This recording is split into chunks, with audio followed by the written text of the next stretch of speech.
Yo, what's going on YouTube? It's your boy Jan Moses, here with another episode of the Salary Cap Report. The first episode of round 2 of Salary Cap here in Season 1 of NBA 2K26 MyTeam. We were able to finally hit 2,500 points this week. On Wednesday, we were able to go 4-0. You guys saw my final game of Salary Cap Online, which was my 4th game in a row that I had played and won this week, playing online since I had streamed, I think, on Sunday. And that was honestly a really stressful and fun game. My opponent had an insane record and honestly a really good team. I took some time this week going over some of those lower tier wild gems cards that opponent had in the auction house. Wanted to check out their prices, and some of their prices were insane. Like Sapphire Drew Holiday, at least when I looked a couple of times this week, was like 30 or 40,000 MT, and people were buying him at that price because he's just that good as a Sapphire. And that really is the key to salary cap, and I don't think that's like me breaking any news here, right? You want to get lower tier gem cards who don't cost you a lot of salary, who are going to also bring you a lot of value on the court, because having a guy like James Posey, for example, who's really good on defense and has a really nice jumper, as long as I don't need anything else from him outside of being a 3-and-D wing player, which is all he's here to do on my team, it allows me to bring in Derrick Rose and a guy like, let's say, Rui Hachimura and Vlade Divac, who all played really big roles in my 4-0 run to close out my salary cap online run for round 1. Now let's go ahead and take a quick look at I want to make sure that my mic is working. My mic is working. Wow, very nice. I had one video earlier this year, and by this year I mean like a couple of weeks ago, you know, when NBA 2K26 first came out, where I recorded a video and my mic was not on, which was kind of embarrassing. All right, anyways, salary cap. You can see right here, it says a new round has begun, and you can see we finished off playing salary cap online with a record of 10-5, which I'm really proud of, because for the majority of that run, I did not have a team that I felt really comfortable running with, and that included running players like Mikal Bridges, who, while I did enjoy having him, it just felt like having a player that cost 2,000 salary, which is 20% of our current salary, being at 10K. Having a player that costs 2,000 salary who isn't really contributing a ton on offense, unless I'm finding ways to get him the ball, really wasn't effective. And that's what sparked the whole movement of me moving off of having an Amethyst player at small forward and moving towards an Amethyst point guard like Derrick Rose or Bronny James. And I kept flip-flopping initially, but I ended up settling on Derrick Rose because of how fast he was. And in this current meta where you're playing against people that like to run to the rim and go for layups and dunks as opposed to taking jumpers, which to me is still crazy. Even with Derrick Rose, I outshot my opponents from 3. I'm not talking about shooting percentage, although I did outshoot them from 3 shooting percentage-wise in most of my games as well. I just took a lot more 3-pointers than my opponents. I averaged like shooting twice, sometimes 3 times as many 3s as my opponents. I think one of my last games that I had played and won before my final one, I had taken, I think, like 15 or 16 threes, and my opponent had only taken 3. All of his shots were basically in the paint, and my opponent went 0 for 3. A lot of my opponents who like shot the ball only 3 or 4 times from deep ended up going 0 for 3, 0 for 4. So people, I don't know what it is. Maybe they just don't feel as comfortable shooting online as they do offline, because shooting does feel a little easier this year. But I also just think rim running is so effective right now. And so I don't blame people for doing that. And I also didn't blame people earlier on in my salary cap run for off-balling when I was running Sapphire Michael Olowokandi. The big change for me, outside of having Derrick Rose play at the point guard position for me, over, I forgot who I had. I think it was Rodney Stuckey, who I liked. I like Rodney Stuckey a lot, don't get me wrong. But having Vlade Divac as my center here really changed the game for me. And I think it's in large part because of his ability to hit threes. You guys, if you watch that gameplay video that I dropped, I believe on Wednesday, towards the end of that game, there was a pivotal moment where we're up by like, I think 1 or 2 points. I drive with Derrick Rose. He helps with his center, because I guess, like everyone else, my opponent who I was playing against in that game was guessing that I was going to just go in for a layup with Derrick Rose. I instead kick it out to Vlade Divac. I greened the open corner 3 with him, even though he has like a 60, is it a 69 3? Yes, 69, very nice. And we greened it, and we ended up winning the game, I think, in large part because of that shot. It goes without saying, having a center who can knock down open threes for you is going to open up your game on offense so much in a game mode like Salary Cap, where you really are hampered by your players' salaries. And that takes me to the salary cap adjustment that happened on Friday. Yes, I'm recording this video on Saturday morning at about 9 a.m. Eastern, but I did notice when I got on the game last night, just for my daily agenda, that I saw the salaries for my players have been modified. I'm now 300 salary below the salary cap ceiling of 10,000, and lo and behold, one of the big reasons why is because my guy Vlade Divac has dropped from 1,200 down to 800, which is really nice. I think the only other change in my lineup is Ron Anderson is the first player I've seen in my collection who now has a salary value that's in between his salary floor and salary ceiling. Again, Ron Anderson right here. He is a Sapphire card. Sapphire's values range between 500 and 800 salary. He's at 600, so maybe 2K is slowly starting to roll out these more intricate salary changes, which I like. I think it makes the lineup building a little more fun when you have players that have a bunch of different salary values, all along their different salary ranges. So I'd like to see that. And we are going to be opening up some packs with lower tier cards because this early in the year, I mean, I don't really care about the base packs. Like these 84s and these 87 packs are going to be really, really helpful potentially in getting us some cards that, maybe you get lucky and you find a player who's not only, decent for his gem tier, but is also low in salary, and that'll help you maybe change up who you want to bring into your, your salary cap online games. But yeah, that's all I basically have to say. We did go shopping yesterday. We're gonna take a look and see. I put 4 bids yesterday on Wild Gems cards that I was kind of intrigued by, and I didn't want to check my outcomes because I wanted to A, give you guys my live reaction in case we ended up winning any of them. And then B, I want you guys to see players that I'm targeting because there are a number of players that are going to be in my auction outcomes who I put bids on before bed last night, who I did not talk about in my previous salary cap report episode. Okay, well, we got Charlie Villanueva, who, funny enough, is the player I wanted the most. I did not put serious bids on Nurkic and OG Anunoby. These cards are both rubies. This is not the Amethyst OG Anunoby that's needed for one of those pink diamond sets. And then Danny Green has, I think, a Sapphire card, which looked pretty interesting to me. So let's go ahead, we'll redeem these.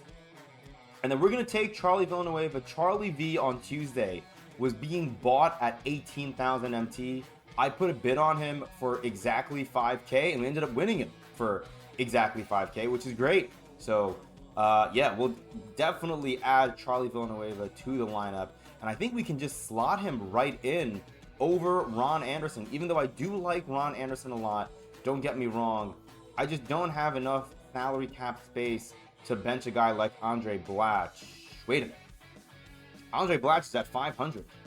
Do I have room to bring in Charlie Villanueva? Oh my god, I do. Okay, perfect. This is actually great. I like Andre Blatch a lot, don't get me wrong. But I think Charlie Villanueva is going to be a significant upgrade for us, even though I would much rather run Charlie V at the small forward position, given that he is 6'11". I don't think he's super fast, is he? I mean, yeah, for me, any speed 70 and below is kind of rough for me to run at small forward, even if it's off the bench in a game mode like salary cap. And his rebounding is solid. I mean, he's going to have more badges than Andre Blatch, who I think has literally 0 badges. But if you take a look here, gold box out beast, gold brick wall, gold deadeye, gold limitless range, physical finisher, and he has gold set shot. I've noticed that players that don't have deadeye, as long as they have set shot specialist on at least silver or higher, I'm able to green with them, because usually whenever I take threes, even though I take a lot of threes, I usually aim to take the ones that are open, at least in my eyes. There are times where you'll take an open 3 and 2K will tell you that it's somehow 25% contested, which I don't know who is putting a body on my shooters in that moment in time. But regardless, I think silver or gold set shot specialist, really important badge to have on your players that you intend on, taking catch and shoot jumpers with. Charlie V has only 6 badges, but they're all on gold, I think, and they're all really valuable badges. I think if I were to play any salary cap online this weekend, this would be the lineup that I would run with. And, you know, Kurt Thomas, I'm still on the fence about selling him. I may try selling him maybe a little bit later on this weekend, potentially. I think he's really good. I love Kurt Thomas, and I love this duo of Kurt Thomas and Vlade Divac, because Kurt Thomas is much faster than Vlade. Vlade, I think, has 39 speed. Kurt Thomas is running around with 79 speed, which is pretty fast, in my opinion, for a Ruby power forward at this stage of the game. Rui Hachimura, I cannot talk about this card enough. His jumper is a little slow for me, even with the no-dip shot, but he was making plays for me on defense. He has 20 badges, and he plays like a Ruby that has 20 badges. He was all over the floor. He played taller than a 6'8" small forward for me. His very first play for me on the virtual salary cap court was a block against a player that was trying to shoot a post fade over him. And up until that point, I had not blocked a player online trying to go for a post fade. So Rui Hachimura immediately made an impact, and that trend continued throughout the rest of my salary cap online run. Okay, I've yapped enough. It's been 11 minutes about my players. Players that I'm targeting. I showed you guys some of the players in my auction outcomes. Other players, very quickly, before we move on to the packs here. Other players that I'm targeting, we'll go to the Wild Gems collection real quick. I'll just talk about it, maybe a couple. Players that I think are going to be expensive, but I would still check. Mario Chalmers, he was not up this morning. There's still none up. He was my favorite Ruby point guard to run all of last year. The problem is a lot of people who liked running Mario Chalmers last year, they all know that he has a Wild Gems card and he's going to be really valuable for salary cap. Like, if you get Mario Chalmers, he's going to be your salary cap point guard, either starting or coming off the bench, for probably the next few seasons. That's how good Mario Chalmers was, assuming this is going to be the same card as he was last year. And I'm assuming he is, because he has a lot of the same badges, he has the same card art, he has the same overall, and I think he has the same ratings. 89 offense, 93 defense. Yeah, card looks exactly the same. Yeah, I mean, Dario Saric, another really good Ruby card. Maybe one more Ruby I'll throw at you guys. I mean, besides, I'm trying to look at a non-big name player who I did not mention earlier. Let me see. Why don't we... Where's Sharif Abdur-Rahim? He was another card from last year who I really enjoyed running with. I don't know. I mean, Al Harrington could be good as well. I think Sharif is an 87. He was an 87 last year. Yeah, right here. Sharif Abdur-Rahim. This card was a really, really popular salary cap card at the beginning of the year last year. He came out pretty early on in the game. He's kind of like a jack of all trades, master of none. But he's really good at both small forward and power forward. And at 84 speed, you can run him at small forward, and you're not going to feel a drop off to, you know, compared to whoever your other small forward is going to be in your lineup. In terms of the Sapphires, when I'm looking at these cards, the one position I'm really looking to fill is stretch 5. And so, you know, I'm looking at a guy like Channing Frye, who has a Sapphire card, trying to check out his price whenever I can. Outside of him, there was another center I thought that I cared about. There's a Sapphire Rudy Gay, which is pretty interesting. That card could be a lot of fun to run with. But I guess outside of him, ML Carr could be really nice. There's one up for 17K. I will not be getting him. Let's see, does he have gold on-ball menace? He has silver on-ball menace, which is not bad. Yeah, so he might not be bad. I don't know if there's any other centers. I thought there was one more center that I saw that I was content with adding to my team just as a shooter. But I have not had my coffee yet, so I may just be blanking on it. Okay, it's totally fine. I don't want to spend more time going through all this than I have to. I just kind of, yeah. Okay. Oh, wait, one more player. Cam Reddish. I think that was the player I was looking at as a wing player who could potentially add a lot of value to your team. Isaiah Hartenstein has a card? That's cool. Yeah, Cam Reddish. I know he's an 85 overall. There are just a gazillion of these cards.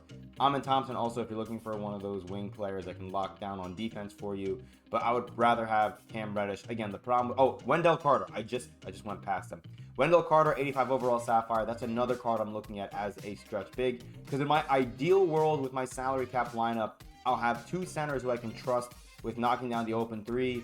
Pau Gasol, like I said, his jumper is somewhat consistent for me, but it's only consistent for me because I only take the threes when my opponent leaves him wide open. So, yeah. All right, with that being said, let's get into some of these packs right here. I'm not going to waste your guys' time with these base packs.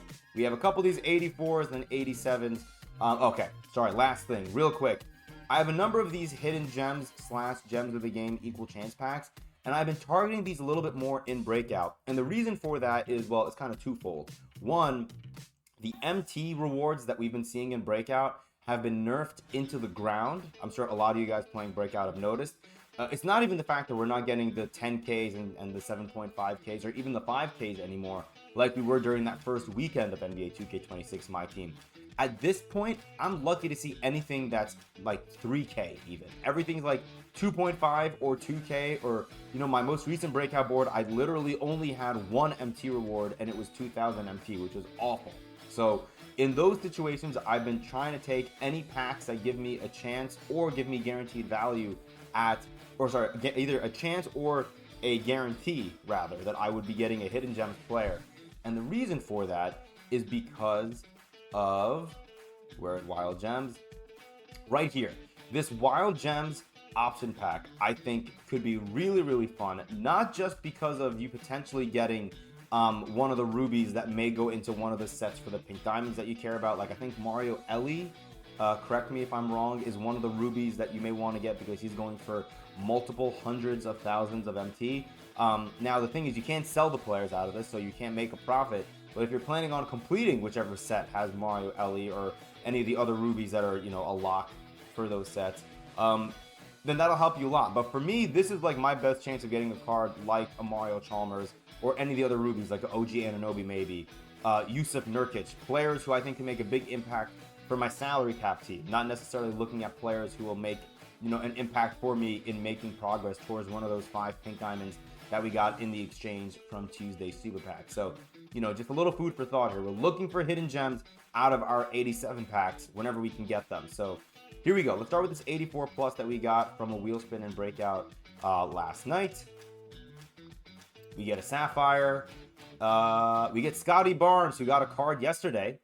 What are your guys' thoughts on that set yesterday, by the way? Obviously, I know a lot of people, myself included, are very frustrated at the fact that we are now only getting agendas for badges and coaches. We get a Ruby out of an 84 overall equal chance pack. There is no plus in that pack. Why are we getting a Ruby? I'm not complaining. But this, I would rather this be a Ruby hidden gem. If we get a Ruby hidden gem, we've hit the jackpot in terms of our ceiling for a player we can get out of this pack. Let's see. Oh my God. Okay, well, we hit the jackpot. We get Ruby Harvey Grant, which is a W. We'll take a look at what he looks like. It does not get much better than that. We got an 89 overall hidden gem out of an 84 equal chance pack. That is hilarious. Okay, we're going to save that pack for the very end. 2 87 pluses right here. We got one from logging in every day this past week, another one from Breakout. Let's see what we get here. We get Donovan Mitchell, who I don't have, which is not bad. And we'll open up this one and see, will we get another Series 1 card? Maybe 2K will bless us with a hidden gem. Maybe. We get Jack Marin, who we already have, which kind of sucks. I think my other one is also unauctionable. He does not go into the exchange. You see, like, this is where the value is not great. Like, gems to hidden gems, I think, are genuinely pretty terrible value in my opinion. But, like, I'd rather just quick sell it than go that route. But, hidden gems to wild gems are much easier to get done in my opinion. Okay, final pack here. Gems of the game, hidden gems, 87 overall equal chance pack. Can 2K give us one more hidden gems card? They cannot. We get another duplicate in Eric Murdoch, which once again we will just quick sell for 700 MT. I just don't think it's worth going for that hidden gems exchange in my opinion. 10 of them for one hidden gems card is an absolute disaster. But yeah, anyways, there you have it. I don't think we added any players to our collection from that pack opening who I would consider running in place of anyone else. We can just, for the heck of it, look at what Harvey Grant brings. A 6'9" small forward who has a B rating for his 3-ball.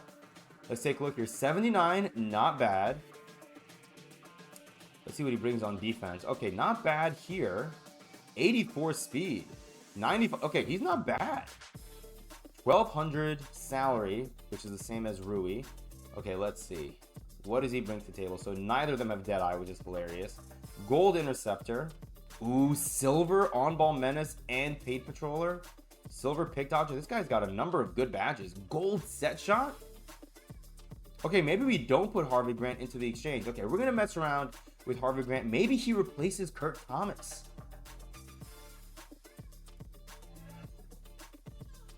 Maybe. Let's see.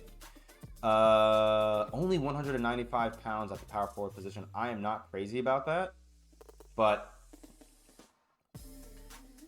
we'll see. I mean, I would have to sell Kurt Thomas for like a decent amount of MT, but I'm cool with that because I would get MT from him. And again, I love Kurt Thomas. Don't get me wrong, but I think Harvey Grant, given that he has, you know, at least he has gold set shot, he has 20 badges, dude. He's actually not bad. Wow. Okay, cool. I will take that. So this is our salary cap lineup to start round 2 of salary cap here in season 1. I'm pumped with that. All right, well, I appreciate you guys. Thank you for rocking with me.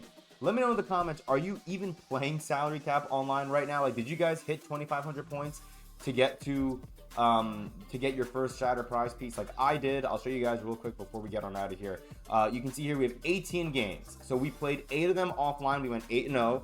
And then we played 10 of them, or we won 10 of them offline. So we ended up playing 23 games in total. 8 of them online, 15 of them, sorry, 8 of them offline, 15 of them online. And we won 10 of those 5 games online, which I'm very happy about. So yeah, appreciate you guys. Thank you for rocking with me.